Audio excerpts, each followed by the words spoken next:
O, tokia ilga istorija, iš tikrųjų, aš iki kokios 9 klasės įsivaizdavau, kad būsiu gydytoja. Tai labai tam intensyviai ruošiausi, ten mokiausi biologijos, chemijos ir visų susijusių disciplinų. Ir staiga kokia 9 klasėje man vieną naktį iššovė mintis, ne, būsiu politologė. Tai aš tiesiog tai pareiškiau savo tėčiui garsiai ir sakiau, va tėti, nuo šiol aš būsiu politologė ir aš tada pradėjau labai domėtis istoriją, žiūrėti žinias, skaityti laikraščius ir aš supratau, kad iš tikrųjų politikos mokslai tai yra tas sritis, kuri mane labai domina, man buvo labai įdomu supras, kaip yra formuojama politika, kokie ten veikėjai, kokie politikai ir kodėl, prasme, kokios jėgos veikia už nugaros, kol atsiranda tam tikri įstatymai. Tai iš esmės stodama į tas PMI, aš jį įrašiau 1 vietą.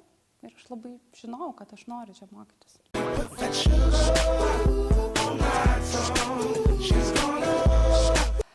Man gal tokia pagrindinis, turbūt neišdildomas įspūdis yra tai, kad aš studijų metu sugebėjau derinti studijas ir fakultatyvinę užklasinę veiklą.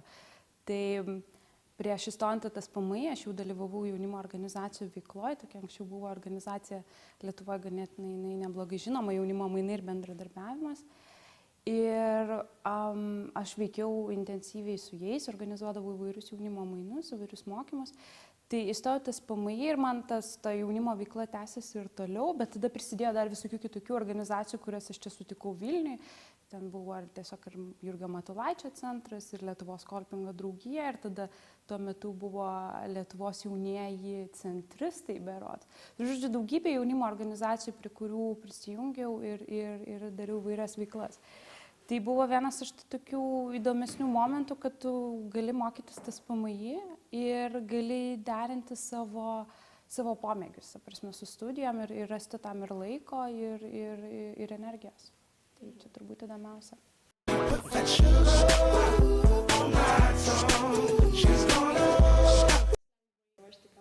O čia jau toks kompromituojantis klausimas, ne? Dabar, žodžiu, reikės išduoti paslaptis, kiek aš iš tikrųjų tų originalų skaičiau, o kiek iš tikrųjų tik tai ūkininko kalendorių. Bet, sakau, kas liečia studijas iš esmės, tai originalus stengdavomės paskaityti.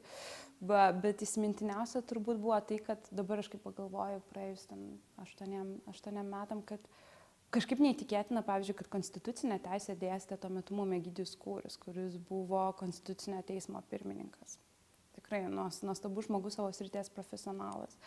Arba kai dėstė Aušra Rugličkytė, kuri yra irgi politikos analizės ekspertė. Tai dėstytojų prasme, tai patys geriausi prisiminimai. O knygų, reikėjo šiek tiek perskaityti. Manau, kad tai blogai tikrai neišėjo.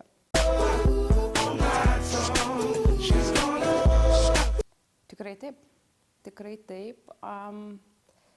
Aš kažkaip net galvojau, čia neseniai, kaip tas PMI man padėjo atsirasti ten, kur aš esu dabar. Tai yra toj vystomo bendradarbiavimo srity. Ir ta galimybė, kad universitetas suteikia šansą išvažiuoti į Erasmus studijas ir aš mokiausi Bielefeldo universitete, Vokietijoje, galėjau pasirinkti įvairius dalykus susijusius su vystomuoju bendradarbiavimu, demokratizacija, režimų kaita. Tai man iš esmės tai buvo tas kabliukas, nuo kurio aš pradėjau domėtis. Geras, va čia yra tas sritis, kuri man įdomi, skurdo problematika, globalizacija, vystomasis bendradarbiavimas. Ir nuo tada viskas ir prasidėjo ir tiesiog tada atsirado ir galimybės išvažiuoti pasistažuoti į besivystančias šalis ir taip mane ten nuvedė į Indiją, kur aš iš tikrųjų galėjau pamatyti, ką reiškia gyventi už tą $1 per dieną. Tai iš tiesų universitetas mane tam tikrą prasme ir pastumėjo ten, kur aš esu dabar.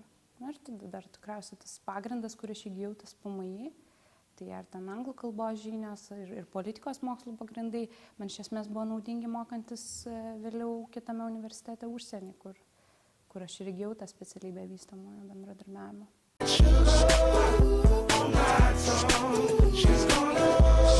Mano tėvai niekada nesuprato. Visada žiūrėjau ir sakydavo, ką tu čia dabar savanoriauji. Bet kodėl savanorystė? Įdomu. Tai prasme, tu jaunimo veikloje, kai tu dalyvauji jaunimo mainuose, tu bendrauji su žmonėmis iš visos Europos, kartais iš viso pasaulio. sužinai įvairių dalykų, kurių, ta prasme, universitete, mokykloje niekas tavęs nemoko. Tai ta fakultatyvinė veikla taip praplečia tavo pasaulio matymą.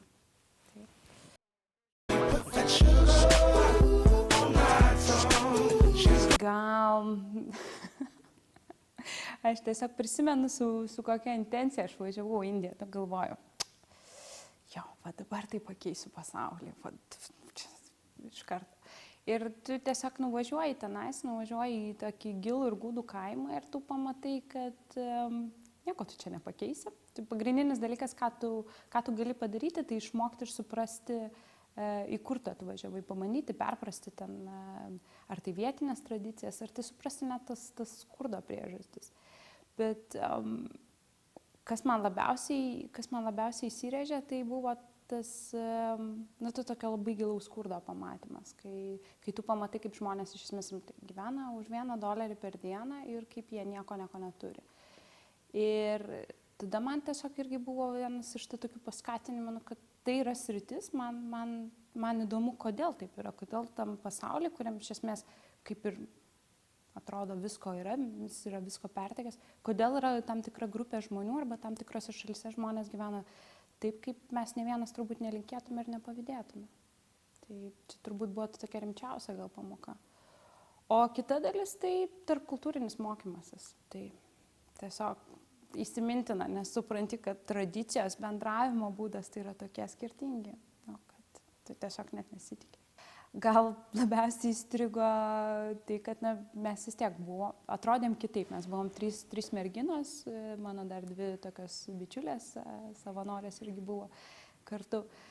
Ir mes taip kitaip atrodančios, mes visada susilaukdavom labai daug dėmesio, ypatingai kaimiškose vietovėse. Mes gyvenom kaimelėje, tai tuo metu aš dar turėjau antakyje piercingą čionais ir aš atsimenu, kaip visą laiką aš tiesiog sulaukdavau tų tokių atidžių žvilgsnių, bakstelėjimų pirštų ir visą laiką jau supratau, kad reikia kairę veido pusę apsaugoti, nes visiems labai įdomu pačiupinėti, kas ten yra. Ir tada, aišku, dar ateidavo labai daug žmonių pabendrauti su mumis, sužinoti, iš kur mes esam. Tai momentais taip kažkaip keistai pasijausdavai tą tokią įžymybę, kai apsidairai, žiūri aplink tave 50 žmonių traukinių stotį susirinkę. Gerai, įdomu. Tai šiaip tiesiog klausinėdavo, iš kur mes esam, kas mes tokios, ką mes veikiam, bet priėmimas buvo labai šiltas. Ir sugebėjom sudalyvauti įvairiose kaimo, ta prasme, šventėse, kviečiamos į vestuvės ir taip toliau.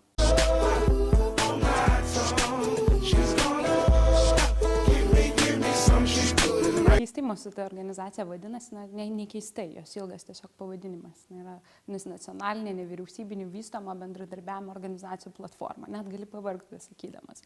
Žodžiu, NNVBO platforma.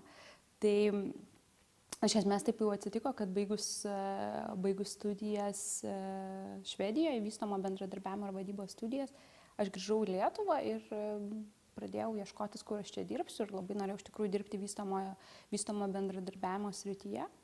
Ir man tiesiog tai pasisekė, kad aš iš pradžių įsidarbinau vienoje iš Lietuvos organizacijų, kurios vykdo vystomo bendradarbiavimo veiklą. Dirbo Gruzija, Afganistane, Ukraina ir taip toliau. Tai aš įgavau daugiau tos vystomo bendradarbiavimo patirties ir taip, beveikiant šitoj srity ir sužinojau apie platformą vienijančią Lietuvoje daugumą tų vystomo bendradarbiavimo nevyriausybinių organizacijų. Ir teko tokia laimė joje pasidarbuoti ir darbuojas toliau. O tikslas atėjus į platformą tai buvo labai paprastas - sustiprinti tą platformą, kad jinai taptų patikimas socialinis partneris Lietuvoje, institucijų, kurios formuoja vystomo bendradarbiavimo politiką. Ir manau, kad pavyko.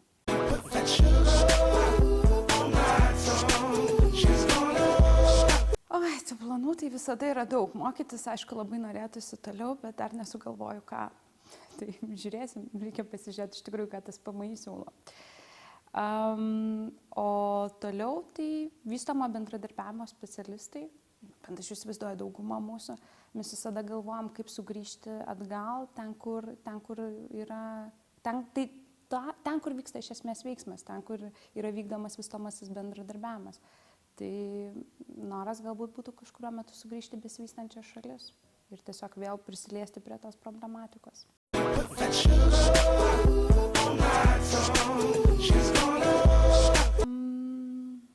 Geras klausimas. Matai, aišku, daug labai dalykų skiriasi.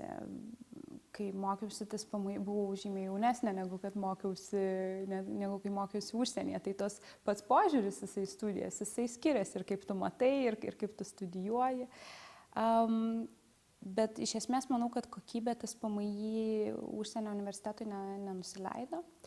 Galbūt tik tai vienas pliusas, kurį galėčiau uždėti Švedijos Lundo universitetui, jeigu jau taip lyginu jį su TSPMI, tai buvo grupinio darbo gausa. Kai mokiausi dar TSPMI, mes atlikinėdavom labai mažai grupinių užduočių. O Švedijos Lundo universitete beveik iš esmės vos ne kiekvienas atsiskaitimas būdavo grupinis ir dirbant vystomojo bendradarbiavimo srityje, tu turi mokėti dirbti komandai. Tai tiesiog labai buvo gera praktika. Lundo universitete nėra egzaminų. Tai, žinokit, aš manau, kad tai yra vienas geriausių dalykų. Man turbūt būdavo sunkiausia tas TSPMI egzaminų sesija ir kur tu mėnesį iš esmės bandai išmokti tai, ko galbūt neišmokai prieš tai. Tai Lundo universitete mes egzaminų neturėjome, mes tiesiog rašydavom rašto darbus, kuriuos labai džiaugiuosi ir dėkoju TSPMI, kad išmokino rašyti. Tai man, jūs tikriausiai dar jų daug rašot.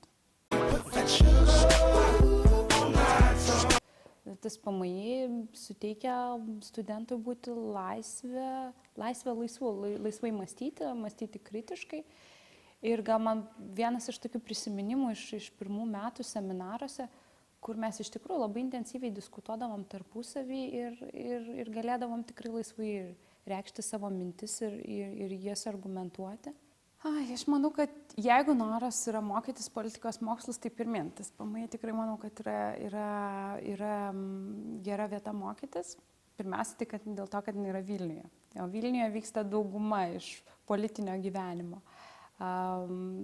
reikalų. Ko aš palinkėčiau studentam? Mokytis, skaityti užduodamus originalus, o ne ūkininko kalendorių. O jeigu dar šiek tiek taip iš kitos pusės, tai nepamiršti ir tos fakultatyvinės veiklos, užsiimti, dalyvauti ar studento atstovybėje, ar korporacijoje, ar jaunimo organizacijų veikloje. Ir turbūt nepaskubėti pradėti dirbti pirmais jau studijų metais. Tai trumpas palinkėjimas. Mėgautis būti studentais.